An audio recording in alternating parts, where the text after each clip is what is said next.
I was just checking. I just got set up here. Thought I had a bite on that other rod, and this one went. We'll take whichever one bites at this point. Gizzard shad for bait. Oh, got a little one. Hey, breaking the ice, baby. Breaking the ice. Whatever works. Doing some river fishing. Nice little blue cat. At least broke the ice. Poof! There's a fish, guys. A small one, but a fish. I'm anchored up in a river section below a dam, and just trying to see what's going on with the spring river run with some fish. It's been working on some other lakes. It's been working here, and just seeing if it's working today. Typical spring day. We got trees blooming. It's decent temperatures. Going to warm up out here early in the day, and so yeah, we're gonna see what it's looking like. Water's in the upper 60s. There's a lot of markings, a lot of fish pulling up here, and it's just a matter of whether or not they're gonna bite. The dam we're below does not have any water coming out of it. Right now there's not a water release, so we've got that condition, and other than that, no heavy rains. The lake's is typical color. It's not exactly clear. It's just one of these fertile rivers with a kind of just a stained look to it. It almost looks like tea. Not quite swamp water, but not exactly drinking water either. So we're going to sit back, relax, put some baits in the water, see if this old gizzard shad will get us a fish. Please stay buttoned up. That's a better fish. That's a better fish. Oh yeah. Oh yeah. Oh yeah. Oh yeah. He's trying to get to, I don't know where he's trying to go. We're in the deepest part of the water around here, which is only about 10 feet deep. I don't know where he thinks he's going, but he's getting ready to go on camera is what he's getting ready to do. Let's see if we can fly him up between all these lines here. Heck yeah, here we go. Good, oh, he got one of them. Let's see if I can avoid a mess. This will be first class, crazy wrangling, wrestling of stuff here. Oh, oh, oh. Oh. That was funny. That was a whole lot of work to keep that from getting tangled. I'm gonna have to reset it anyway, but at least it won't be wrapped in a knot. That's a good fish. That's a good fish. I'm gonna see if I can boga grip him. He's feisty. Let's see if we can get a boga grip on him. Give y'all an idea of just how stained this water is too. There we go. There we go. Come here, big boy. Come here. Simmer. Bang. Bang. Stop. Got him. We got a boat over here watching intently at what is going on. It's a good fish, a good blue cat. Nice bite. I swear I've caught that fish up here in the past week. Little dots on their side. Good fish. Another one we're going to drop. Well, boom, there's number two. A nice fish, a feisty fish, a fired up fish. One thing about these fish up here, they are eating. They're feeding aggressively, and that's kind of nice, especially considering we don't have any current. A lot of times the bite can be kind of, I don't know, a reluctant bite when we don't have water moving, but they're hitting good. I mean, they're slamming the rods over and loading it up and putting up a good fight. So I think a lot of these fish may be moving into these areas following some of the bait fish coming in here that are spawning. And could be they're looking for nesting places also. There's just a good population of fish in here. And the water, as you could tell on that one, is a stained color. This is the normal color here. And I think that shows, one, the nutrient level that's in here, and two, I think it gives them, I don't know, a little more comfort zone in having a place to hide, so to speak. This is relatively shallow water. I mean, I'm sitting in one of the deeper places here, and it's about 10 feet deep. A lot of this is 5-6 foot of water, so I think these fish feel comfortable up here, and I think that helps with getting hooked up and getting bit. So we'll put some more baits out and see if we got any more takers. We'll see if this fish can be caught. This was hung earlier. Boom. And it's free now. So that's why I just leave them a lot of times. You get around these rocks and stuff and get a sinker hung in something. I just leave them in place, and a lot of times the fish will get it unstuck for you. Another blue, old river blue. That one's barely hooked. That one stinks. Pooping shad out. Anyway, good fish. I'll show you the rig here in a second. Guys, it's just a basic sand rig that I'm using here. I got a circle hook on one end. This is probably a 5-6/0 hook. Got me a peg float up here. I got one that's got a rattle in it. The rest of them are just peg floats. Then a 50-pound piece of leader. I don't know, what is that, 2 feet maybe? 22 inches, something like that. It doesn't really matter. Anywhere from 16 to 24 inches works fine. And then I've got a snap swivel. You can see how that's attached. And then a drifting weight. So simple combo, 30-pound main line. Got them out on the bottom. It gets the bait up off the bottom here in these rocks. And it's a good presentation of bait for the fish. They able to come by. It helps with a little bit of scent. We barely got any water moving. So it helps get that scent down there. They key on it, they see it, they hit it, boom, fish on. Down into the holder. That one's getting hit. That one there actually just got hit as I put that into the holder. Oh, is he there? Is he there? It was around something. Yep, he's there. That one hit as soon as I cast that out and put that rod in the holder. Let's see what we got here. Heck yeah. Oh, come off right there at the bait. Channel cat. That's good. We weren't really wanting a picture of him anyway, but another one. Pretty decent bite, guys. These fish are hitting at a pretty good rate. I've set my timer, kind of waiting to see if, you know, the bite would die or whatever, but I mean, what is that? 4, 5 fish pretty quickly, including the good one. So we'll take it. We'll sit here a little while longer, see if we can catch another one. It's funny, I picked this up, thought I lost the fish, but I think he's there. I think he's swimming at the boat. Yep, there he is, a fish. I just don't think he's big. I ain't gonna be picky. I'm happy to get one. Yep. Is he liftable? Yeah, good eater size. Let me get him in here. Boom. He just did not hit horribly aggressive. It like hit it, came at the boat. So whatever, we'll take them. We'll take them. Nice little juvie blue. Be a good one in a couple of years. Talk about some strategy. Shoot. I believe that's 5 fish, folks. I ain't doing a real good job of keeping track. I know a bunch of y'all keep track of every fish that is caught, so let me know at this point how many I've caught. I think it's 5. I have to go back and count them. But anyway, the strategy here is just honestly downsizing the baits. And I'll tell you why in a second. And really just hole hopping. You know, my plan is I'm gonna fish this for a while. I've been resetting my phone every time I catch a fish.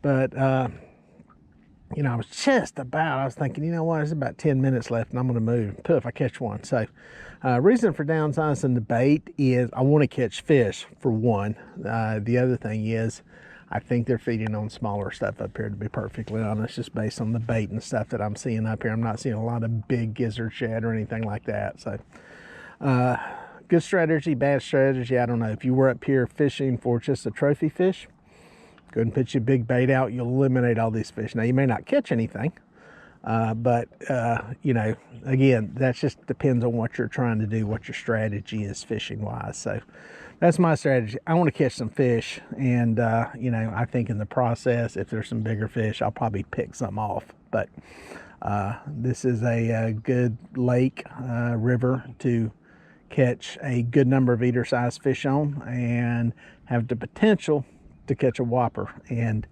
Be honest with you, I've caught the big fish on small baits probably more times than I have big bait. So why not do both? We got them back in the water and see if one takes a bait. Just made a move onto a rock pile over here. And boom, that fish got hooked up quick. I don't know if he got into the other line. I was just putting out my last rod and poof, it went down. There's a pile of rocks here that's very small, very specific, and you got to anchor right on top of it. Dropped this bait and boom, it hit it. So there we go.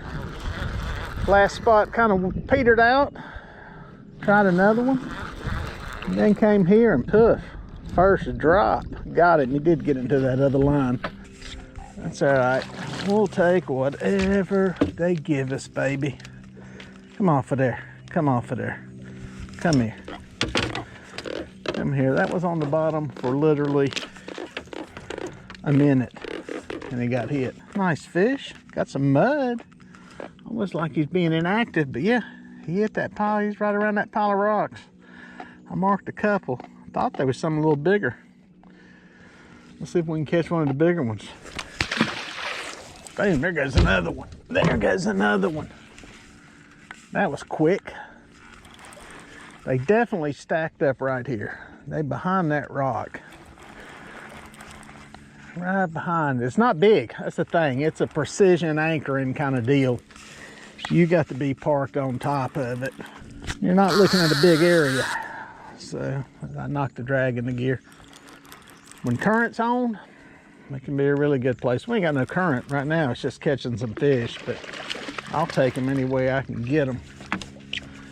It don't matter what size they are. I don't discriminate. Oh, that's a bigger fish. Oh, that's a bigger fish. I'll still say there's one in there. That's a teener. I swear I marked some that looked like they were in the teens. That's a good fish nonetheless. Heck yeah. We'll see if one eats. There goes another rod getting hit right there. Boom. Oh yeah. I got two rods laying on the floor over here. They were definitely on there. Definitely on there. That's about as good as it gets right there as far as catching goes. Heck yeah. Action brings action.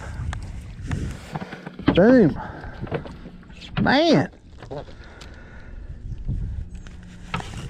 I ain't complaining right there, folks. Always say action brings action, and there's another one. I need to get one of them big ones to hit. Heck yeah. Another one. I got 3 rods laying here. I need to get back in the water. And that fish. Good old sand T-Rex. Some of these baits I had parked in the last hole. It's been a good bite. I ain't got much bait left. Might sweeten this one a little bit. It could use some love. Let's get these baits parked back out there and see. There's one more. Yeah, this is old rock pile most people drive right past. Never know it's there. But I stumbled across it out here pulling some striper baits back in the day. And just have to use some old school triangulation to figure out where it was at, because I got a different sonar now. But now I got it marked, so a little bit easier to find. But yep, little pocket like that. Oh no, we may catch the only ones on there that's eating. We'll see. I gotta put a peg in that one. That one busted the peg out. I got one that needs an old rig wrap box here. It's got all kinds of stuff in it. Pegs, pegs. Which one says pegs? Pegs. Yeah, get me a peg from the peg float. Sometimes these things will get hit and they'll blow them out. There we go. That back. All right, let's get them back in the water. Might have caught only 3 fish here. Who knows? Could have been a flurry, a one and done. We'll have to see. That one in. Make sure that one's still halfway tight. That might be the one that got pulled back to the boat. We'll have to see. I have to see. Yeah, it's fun when it happens like that in a flurry. Don't always happen like that, but sometimes you get lucky. You can put 3 of them in the boat in a hurry. I don't know if that one was one of them, but he got pulled down to that other one. This one's definitely slack. Yeah, that was the one that got pulled in. And then what I do is I put these around the edges too of this. You know, usually the fish you see around the pile like that are kind of staged up. So what I'll do is I'll put some on the outside just in case they come out and go to feeding. But guys, that was 3 good fish in a hurry. And again, right place, right time, precision anchored, and got them in there. So even on slack water, you can catch them. I don't know, maybe a little bit of current. I'm trying to see. There ain't a lot. So happy to get them, man. Happy to get them. I'm gonna lose him. He's around the tree, I think. I'm gonna lose him if I don't. There he goes. There he goes. There he goes. Heck yeah. He was around the tree. Tree or rock one. That was one of the ones off to the side. Yes, sir. Yep, he was around it. He was definitely around it. Put a little pressure. Sometimes it works out, sometimes it doesn't. Stuck another one. Stuck another one. Man, what a blessing. Back alive. Amazing bite. What an amazing bunch of catches right there quickly. One thing about this area is there's a lot of area through here where even in this river section, the bottom of it is kind of sandy and kind of what I call a washboard. The little roller places down through there where you get scoured out. But then you have some areas where there's a lot of rock. And one good way to tell that is reading the bank. If you look up a bank, like I've got a steep hill beside me, there's a bunch of rocks. It comes down steep into the water. Generally speaking, you're going to have that same kind of terrain down here. It's going to go in kind of steep until it hits the river channel. Whereas you've got a place that kind of comes in kind of flat. That looks kind of like a marsh, got some river cane in it. Generally, that area where it meets with the water is going to be similar. It's going to be kind of flat. So this area is very steep, a lot of rocks on the hillside, and that translates into some rock piles underneath. So you know, you don't always get the rock piles underneath, especially if you get a lake that has a lot of sediment and is filled in, but this area here gets a lot of current. The sediment is way downstream before it slows down, and what little delta effect you get here, it's a lot further on downstream. So it's a good bite. It's again, it's not everywhere good, but you hit the right place, you anchor up in the right place.